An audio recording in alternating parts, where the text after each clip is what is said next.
De onde viemos? Para onde vamos? Por que estamos aqui?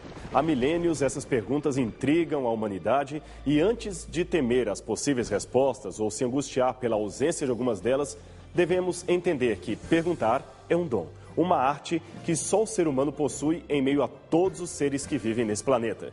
E esta talvez seja uma das principais peculiaridades que nos separam dos animais. Albert Einstein costumava dizer que a arte de formular perguntas talvez é mais importante que a de oferecer respostas. São as perguntas simples que só uma criança consegue fazer, que depois de feitas, conseguem trazer uma nova luz a muitas de nossas perplexidades existenciais. Diz o velho ditado, quem procura, acha. Este é realmente um pensamento popular verdadeiro. Quem procura alguma coisa com afinco, determinação, perseverança e usa dos meios disponíveis para que a busca o leve ao sucesso, com certeza achará o que está procurando. Isto também é uma verdade espiritual dita por Cristo. Ela está registrada na Bíblia Sagrada, mais especificamente no Evangelho de Mateus, capítulo 7, verso 7, que diz: Pedi e dar-se-vos-á, buscais e achareis, batei e abri-se-vos-á. E por ser uma verdade espiritual, temos muito a aprender com ela no que diz respeito à sede pelo conhecimento. E de todas as perguntas mundiais há milênios formuladas, está a indagação de onde viemos. A busca pelas circunstâncias reais que resultaram no surgimento da raça humana parece motivar o intelecto de muitos racionais dos tempos modernos. E o tipo de resposta que se der a esta questão pode determinar o rumo filosófico da maioria de nossos conceitos. No programa de hoje, vamos conhecer um pouco acerca da mais famosa proposta sobre a origem da humanidade, a saber, a teoria da evolução das espécies. Muitos erroneamente acreditam que Charles Darwin foi o pai do conceito da evolução, ou o primeiro a propor que o homem evoluiu a partir de formas primatas que o antecederam. Mas isto não é verdade. Já bem antes dele, seu avô Erasmo Darwin fora um famoso evolucionista cujas obras sobre o assunto haviam sido traduzidas para vários idiomas.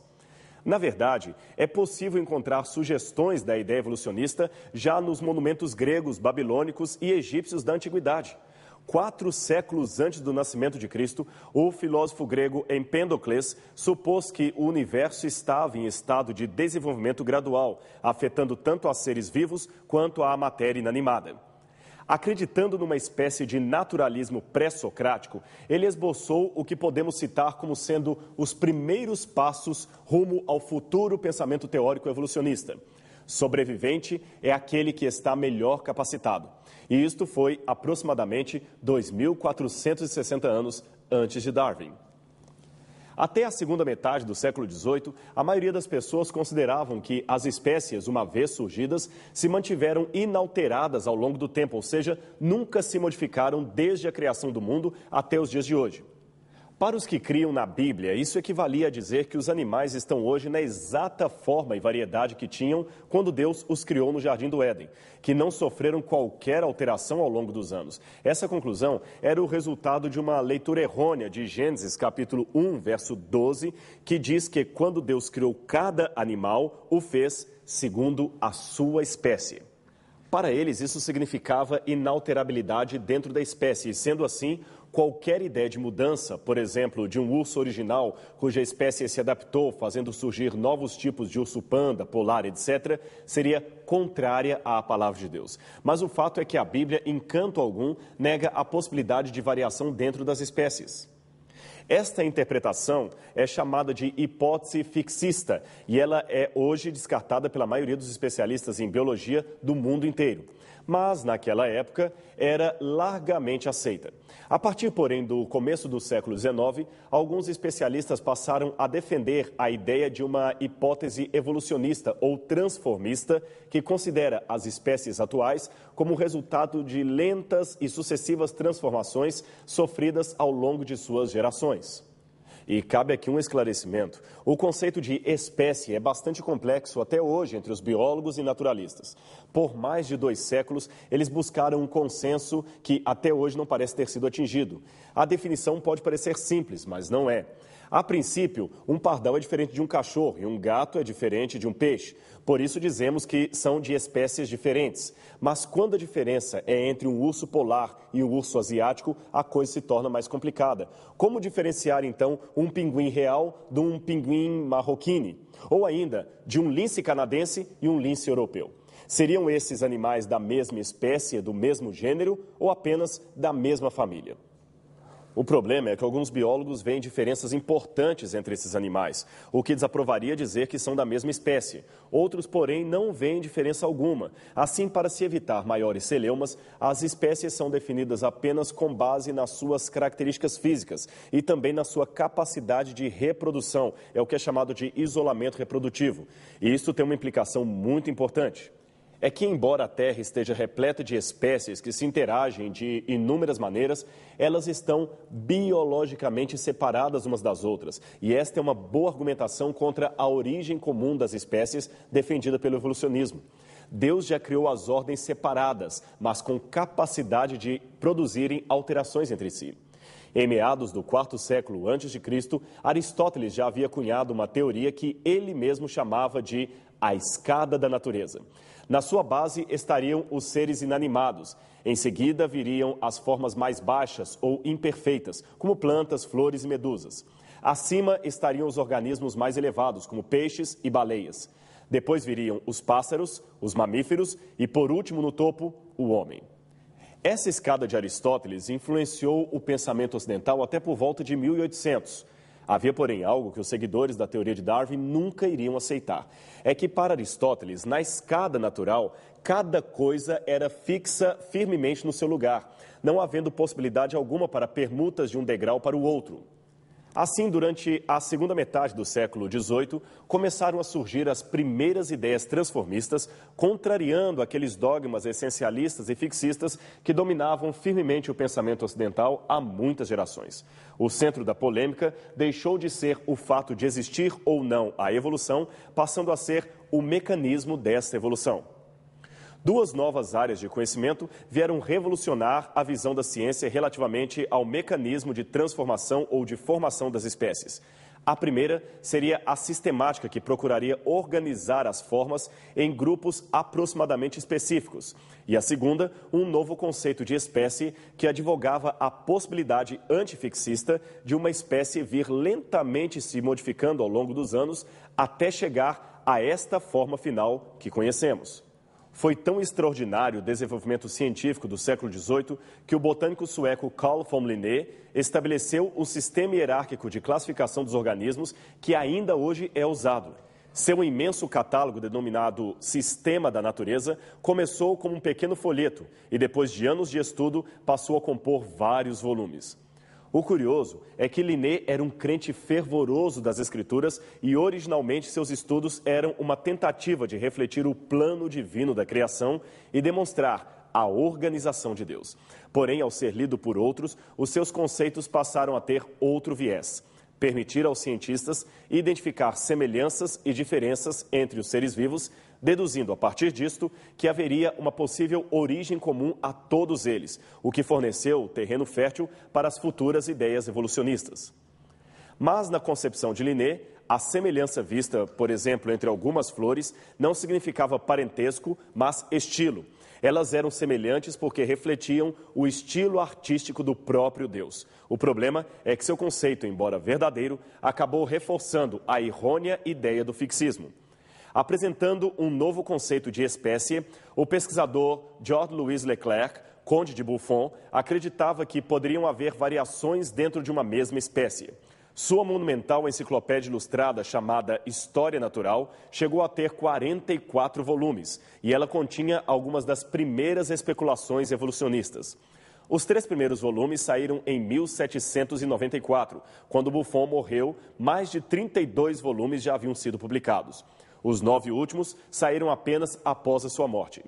Ele apresentou um conceito novo de espécie como sendo unidades isoladas com capacidade de reprodução e transformação entre si mesmas.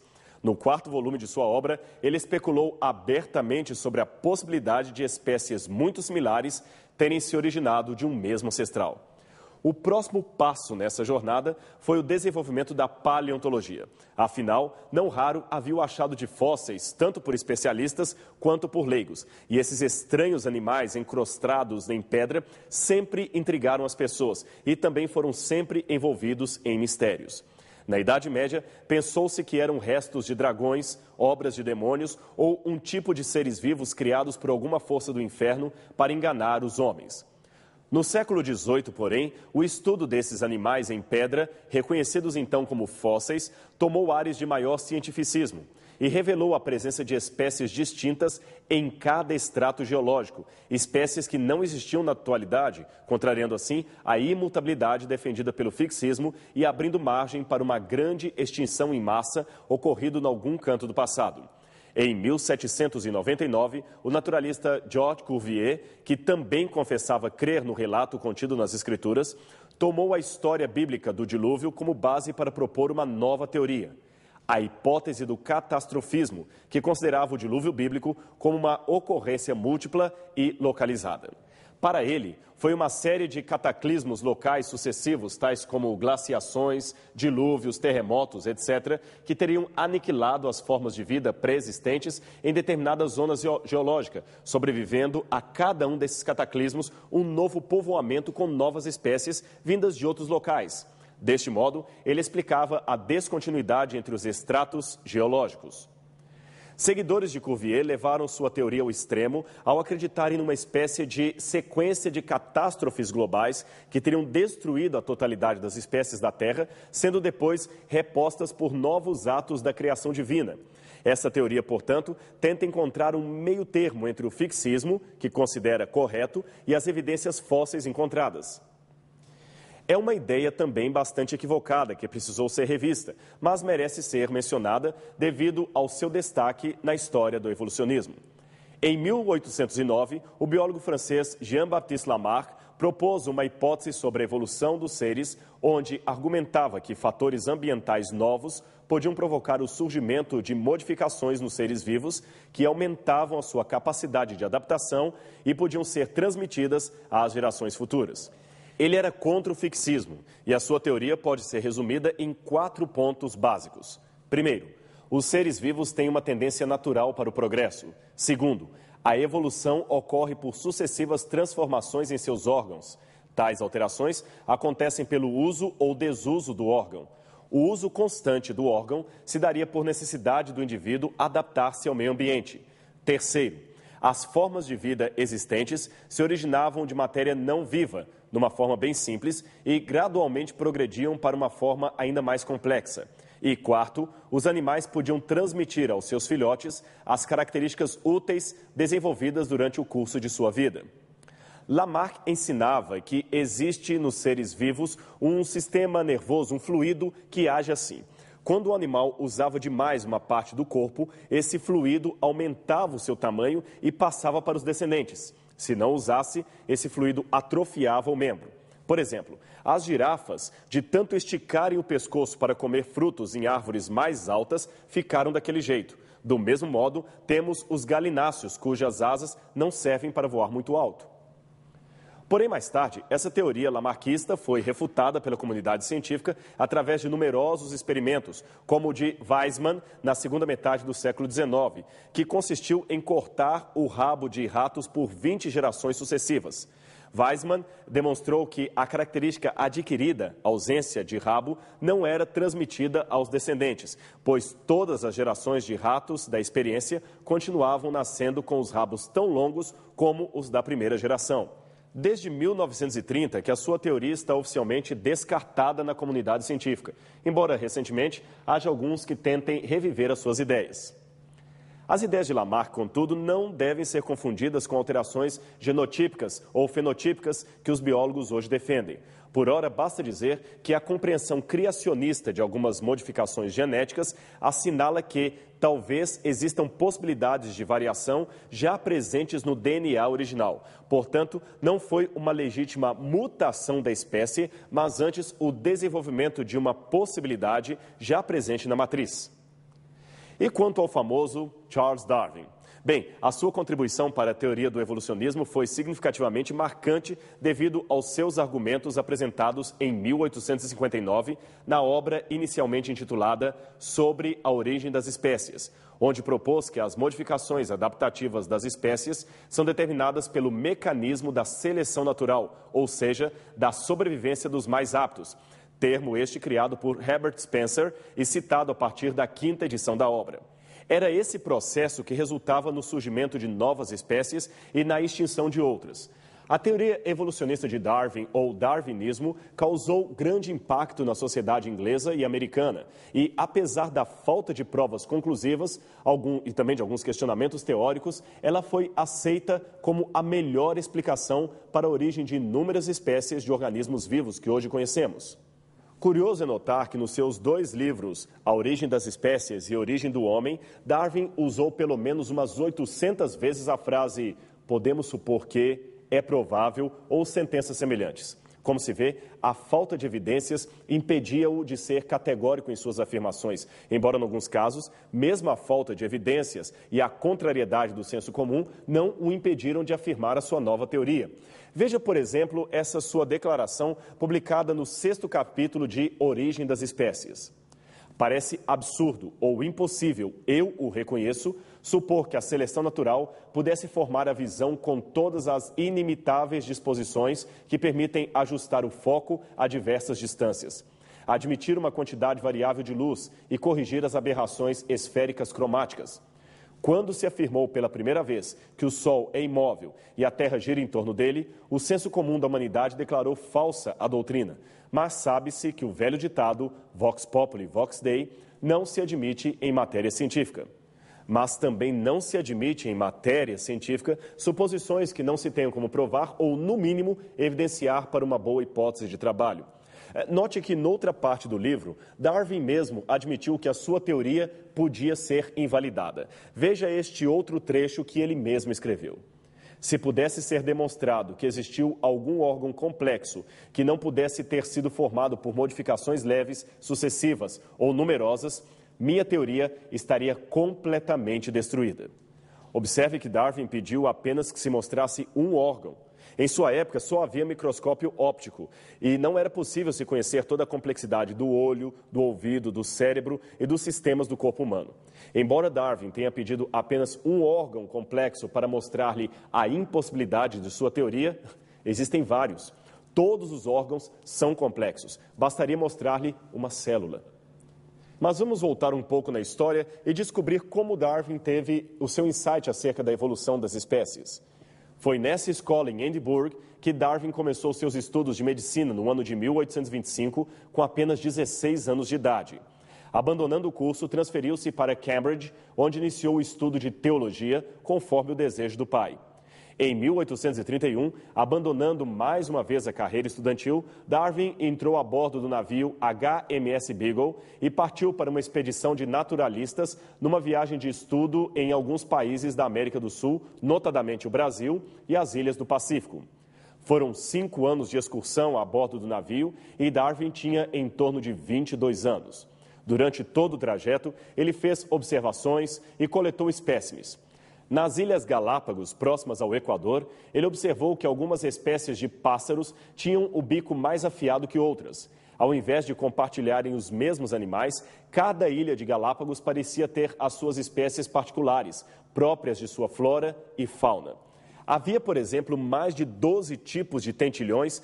Todos tinham o bico ligeiramente diferente um do outro, o que lhes permitia consumir alimentos diferentes e viverem em lugares distintos. Isso mexeu com Darwin, mas não foi aí que ele formulou a sua teoria da evolução. Somente depois que retornou para a Inglaterra é que ele reuniu seus dados e chegou a certas conclusões. De volta à Inglaterra, Darwin trabalhou 20 anos publicando as suas propostas. As espécies de animais não eram naturalmente fixas, como ele havia aprendido nas aulas de teologia. Houve modificações ascendentes e estas não podiam ser negadas.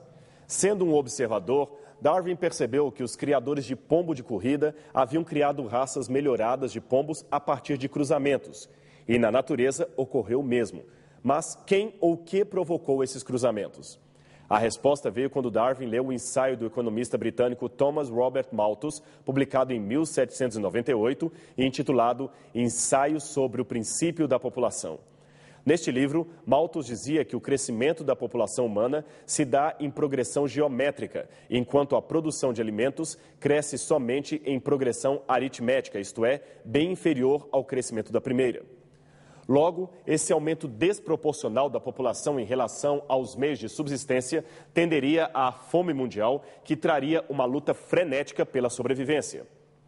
Daí, Darwin concluiu que a luta pela sobrevivência era o que motivava essa transformação dos seres, e é o que mais vale para hoje, ou seja, o mais apto é aquele que sobrevive. A diferença entre Lamarck e Darwin estava em que, para Lamarck, a seleção natural não tinha nada a ver com a evolução, pois ela simplesmente eliminava os mais fracos, deixando os sobreviventes inalterados. Já para Darwin, era a seleção natural que possibilitava tais modificações. No espaço de 30 anos, a teoria de Darwin tornou-se muito popular, inclusive nos Estados Unidos, não devido a evidências científicas, mas devido ao clima intelectual americano, que já estava preparado para a transição do teísmo e sobrenaturalismo para o humanismo e naturalismo. Mas, estranhamente, em 1842, Darwin decidiu deixar Londres e ir para esta fazenda no interior do país, onde viveria praticamente isolado de tudo e de todos. Alguns pensam que ele estava apenas procurando um lugar mais adequado para o seu repouso, enquanto outros pensam que estava sofrendo de depressão por alguma razão ainda inconclusa. Ora, não poderia também ser isso o resultado mental de se proclamar uma teoria que negue a existência de um Criador? É difícil ser dogmático. Mas o fato é que os próprios biógrafos de Darwin se espantam com a sua atitude e não escondem que em pouco tempo a sua saúde, especialmente a saúde emocional, começou a declinar. A depressão era tão grande que Darwin sentiu que não viveria por muito mais tempo. Ele então tomou providências para que o seu livro fosse publicado póstumamente. Mas o curioso é que ele viveu mais de 40 anos, sempre sofrendo de um grande distúrbio psicológico, o que foi para muitos agravado com a morte trágica de sua filha Anne Darwin. A morte de Anne, como a menina era chamada, foi o motivo determinante para Darwin perder completamente a sua fé em Deus. Devido ao seu isolamento voluntário, Darwin estava demorando para colocar em público as suas ideias. Até então ele só trocava correspondências com alguns amigos e guardava seus manuscritos. Até que em 1858, ele recebeu uma carta de Alfred Russel Wallace, naturalista que trabalhava no sudoeste da Ásia e que escrevera um livro com ideias muito semelhantes às suas. Para não ficar atrás, então Darwin publicou em 1859 o famoso livro Origem das Espécies. Ao contrário do que é erroneamente divulgado, Darwin nunca se retratou de suas ideias, nem se converteu em seu leito de morte. Seus insights foram modificados num ou noutro aspecto, como por exemplo na corrente do neodarwinismo. Mas, em essência, eles continuam os mesmos até hoje e ainda influenciam a mentalidade moderna. Mas seria mesmo a proposta de Darwin a melhor alternativa que teríamos sobre a origem do universo e do próprio gênero humano? Podemos realmente dizer que o evolucionismo é a resposta definitiva para a pergunta de onde viemos? Portanto, não perca o nosso encontro, pois esse será o tema do próximo programa Evidências.